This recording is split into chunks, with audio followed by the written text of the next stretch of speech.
आज आप सबको एक पंडित जी के बारे में छोटा सा कहानी सुनाने जा रहे हैं। जो पंडित जी या ब्राह्मण कैसे मतलब आम जनों को अपने पैसा के चक्कर में, पेट के चक्कर में बेवकूफ़ बनाते हैं और सदियों से, जमानों से हम सब बेवकूफ़ बनते आ रहे हैं। सुनिएगा आप लोग? जी, सुनाएंगे?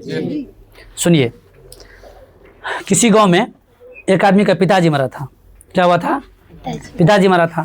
जब पिताजी उनका मर गया तो क्रियाक्रम हुआ, ठीक है। अच्छा, किसको किसको पता है, जो आदमी वीडियो देखते हैं उनमें से भी पूछ रहे हैं, किसको किसको पता है जो पिताजी जब मर जाते हैं तो उसको 5 साल तक पानी दिया जाता है सारा पर, जिसको ढड़क कहते हैं गाँव घर में। नाम सुने हैं? सुने होंगे। वो ढड़क में क्या करता है, उस समय बाल कटवाता है और शायद 5 दिन या 8 दिन ऐसे कुछ पानी देता है और फिर पंडित जी से पूजा करवा करके, पूजा पाठ कर करके फिर 5 आदमी को खाना खिलाता है।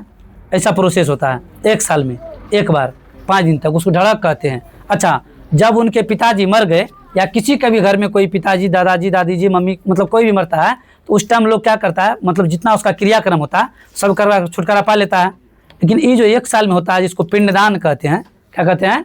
पिंडदान कहा जाता है उसको। मतलब पिंडदान करवाने के लिए एक आदमी पंडित जी को बुलाएं। किसको बुलाएं? पंडित जी को बुलाएं पिंडदान करवाने के लिए। पंडित जी आया तो कहा उसको सब सामान व्यवस्था कर लिए हैं? तो कहा हाँ पंडित जी, हम सब सामान व्यवस्था किए हैं। क्या सब व्यवस्था किए हैं? गाय का गोबर, मूत्र, दूध, ये वो 9-15 मतलब जितना सामान पंडित जी को चाहिए उतना सामान। कहा पंडित जी सब चीज़ व्यवस्था कर लिए हैं, गाय का दूध नहीं हो पाया। कहा नहीं, गाय का दूध जो नहीं होगा फिर सारा पर कौन चीज़ ढारिएगा? गाय का जो दूध नहीं होगा सारा पर कौन चीज़ ढारिएगा? गाय का दूध का व्यवस्था होना जरूरी है। गाय का दूध का व्यवस्था होना जरूरी है।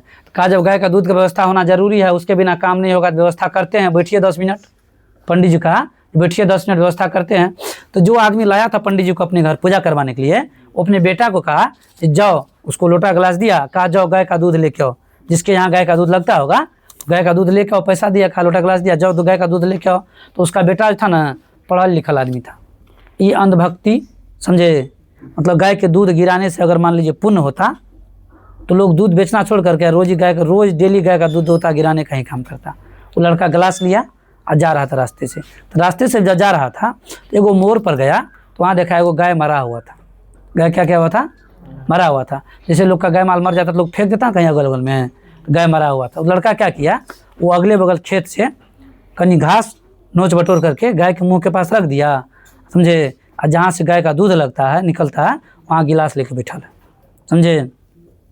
आधा घंटा हुआ, 1 घंटा हुआ, 2 घंटा हुआ, इसका पिताजी पूरा कभी ये दूध लाने गया, सुबह 9 बजे 8 बजे भेजे, दिन का 1 बजने जा रहा है, समझे। तो निकला इसके तलाश में। क्या निकला? इसके तलाश में निकला।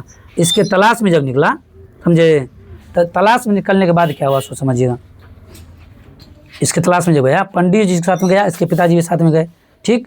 जब तलाश में निकला तो देखा लड़का मरा हुआ गाय के पास, मुँह के पास घास डाल करके और दूध के इंतजार में बैठा हुआ। तो उसको कहा उसके पिताजी, यहाँ तुम क्या कर रहे हो? तो कहा देखिए ना पिताजी, हम सुबह से बैठल, गाय दूध दे रहा है। बैठल कब से है? जब आप भेजे तबे से बैठे हुए, गाय दूध दे रहा था। पंडित उसका था, रे मूर्ख बालक, ये गाय मरा हुआ थी दूध कैसे देगा? तो कहा जब मरा हुआ गाय दूध नहीं दे सकता पंडित जी, तो रे मूर्ख पंडित, मरा हुआ आदमी दूध पी कैसे सकता है? ओकर बात को समझ गया। यहाँ लॉजिक बड़ा गड़बड़ है। मतलब जब मरला गाय के पास हम मुँह के पास घास दे के रखे हैं, घास खाएगा दूध देगा, तो जब मरला आदमी दूध दे नहीं सकता है तो मरला आदमी दूध खा कैसे सकता है? लॉजिक है नहीं। मरला आदमी दूध दे सकता है? मरा हुआ गाय के पास बैठा था, सुबह से दूध दिया? नहीं दिया। तो जब हम मरे हुए गाय से दूध का उम्मीद नहीं कर सकते हैं तो मरे हुए दादा के सारा पर जाकर के 5 बाल्टी दूध गिरा देंगे तो उम्मीद है जो दादा के पास दूध चल जाएगा दादा के कलेजा में? उम्मीद है? तो पंडित क्या करता है? मूर्ख बनाने का काम करता है। क्या करने का काम करता है? मूर्ख बनाने का काम करता है। इन सभी बातों पर हम लोगों को अगर शिक्षित हो रहे हैं, इन सभी बातों पर ध्यान नहीं देना है। मतलब गाय के दूध को बहाने वाला चीज़ नहीं है, खाने वाला चीज़ है। वो क्या करने वाला चीज़ है? खाने वाला चीज़ है। गाय के दूध, भैंस के दूध में विटामिन B12 पाया जाता है। वो खाने वाला चीज़ है, बहाने वाला चीज़ नहीं है। अंधभक्ति पर विश्वास नहीं करे। बहाने वाला चीज़ अगर मान लीजिए, अब तो वैसे पानी को भी बहाने नहीं खाता है, समझे। तो लॉजिक को समझिए। पंडित अगर जब ये दूध बहाने का बात कर रहा है, इसका मतलब आपको मूर्ख बना रहा है। क्या कर रहा है? आपको मूर्ख बना रहा है। पंडित जी आपको मूर्ख बना रहा है, समझे। वही पंडित जी के यहाँ ये सब चीज़ होगा आप लोग तो जाके देखते नहीं हैं वो क्या कर रहा है। ये आपके यहाँ आया था, आपको दूध मंगाता, दूध बहाने काम करता। तो पढ़ लिख रहे हैं तो ये पंडित जी के बातों पर, ये अंधभक्ति की बातों पर, अंधभक्ति में नहीं डूबना है। अगर पढ़ना लिखना है तो संविधान के बारे में 4 अक्षर जानिए, संविधान के बारे में 4 अक्षर जानिए। संविधान क्या करा उसके अनुकूल चलिए। संविधान ने हम सबों को इज्जत दिलाया, जीने का राह दिखाया, समझे, मतलब पैर में चप्पल दिलाया संविधान ने। तो संविधान को हम लोग मानेंगे, अंधभक्ति को नहीं मानना है। जितने भी आदमी हमारे वीडियो को देखे हैं, आप सबसे प्लीज़ रिक्वेस्ट है, कमेंट में जय भीम जरूर लिखें। अगर हमारे बातों से सहमत है, संविधान को अगर आप भी मानते हैं तो कमेंट में जय भीम जरूर लिखें। Thank you.